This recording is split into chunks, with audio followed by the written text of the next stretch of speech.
what we do know is that many years of Trump's tax returns are not, the audits are not closed, and that none of these 6 years are closed. So when does aggressive go over the line to abusive and then to illegal? You'd have to be a tax lawyer to decide. And then, of course, there are various prosecutors looking at issues related to his taxes in New York. So we just don't know. We know he's aggressive. We know that some of the charitable claims he made and deductions he took were very questionable. We know that there are issues about the way he is passing wealth and maybe paying his children. There are all sorts of issues there. But, there's a big wide world that goes from Joe taxpayer, has a salary, pays everything he owes, doesn't itemize. His only tax shelter is his 401k, to your normal, multimillionaire, billionaire who likes to play it safe and takes everything he thinks he really legitimately can, to perhaps the world of businessmen like Donald Trump, who are as aggressive in their tax filing as they are, and maybe as creative in their tax filing as they are in other parts of their financial dealings. Knowing what we know now, as you described it, creative in his tax filings, was it smart for him to keep these tax returns private for so long? Well, as he said, he got elected in 2016. Would it have affected the elections if his tax returns had been out there? I'm not the political savant. I can't tell you that. Maybe it was smart to keep them private.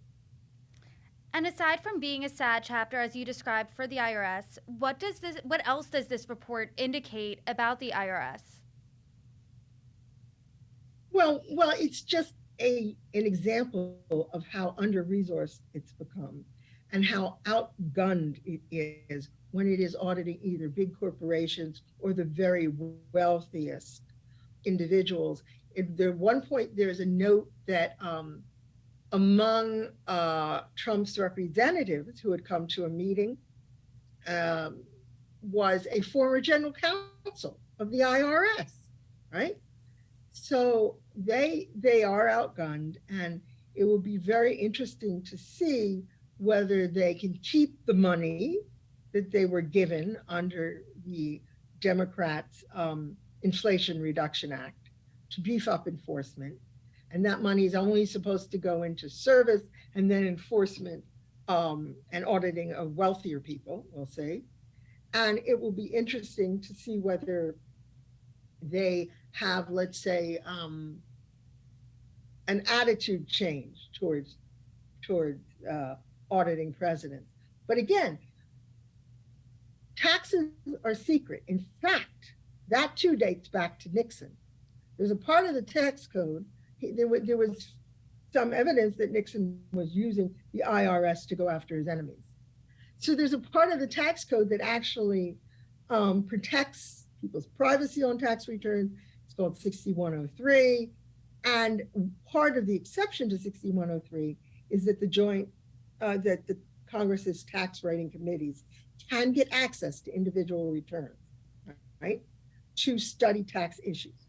And they can even release those returns if they believe it's necessary, which is what they did here, right? So we don't actually know, and we won't know in the future, whether the IRS has really started aggressively auditing presidents unless they pass a new law that makes it routine for the IRS to be compelled to audit the president. And that's what the Democrats now want to do, and to perhaps turn over results of those audits to Congress, which then presumably would still be required to keep them secret, except in rare cases. So this is all very complicated. But I got to tell you, it doesn't encourage tax compliance when you see these guys who make so much money, and they not only are aggressive, but the IRS is scared of them. because the average taxpayer is scared of the IRS. And they, sometimes, in fact, they pay money they don't owe because the IRS sends them erroneous requests and says, the IRS is wrong. They're not, but they're scared of the IRS. So they send the IRS that extra 1,000. And, when you compare that ordinary law-abiding fear of the IRS with what the very rich and the aggressive rich taxpayer get away with, that doesn't help confidence in our tax system. Is this going to change the perception of the IRS, do you think? Well, I don't think so, because I don't think it's going to stop the Republicans for wanting to defund the IRS. In fact, that's what they did during the Trump years. And I don't think I think people who are familiar with the IRS will be a little shocked. Let's put it that way. And the general public, I don't know. You'd have to do a survey of whether people, generally the American public, when you survey people, thinks that rich people don't pay enough taxes. That is one thing that comes through. And what we don't, and a lot of that has to do with the tax law. Trump used to say, in many cases, quite correctly, I can do what I can do because Hillary's friends put it into law, right? And there are a lot of things, such as tax breaks for real estate, which were not touched, which were kept in the Trump tax cuts of 2017. Real estate made out like a bandit, wonder why. But so there are a lot of things that he can legitimately use, given the business he was in, to cut his tax burden below your burden or mine as a percentage of income. But I do think that he was fairly aggressive, and that the IRS's inability to deal with this is a problem for most people's view of the IRS. Janet, we definitely have a lot to keep our eye on. Thank you so much for joining me.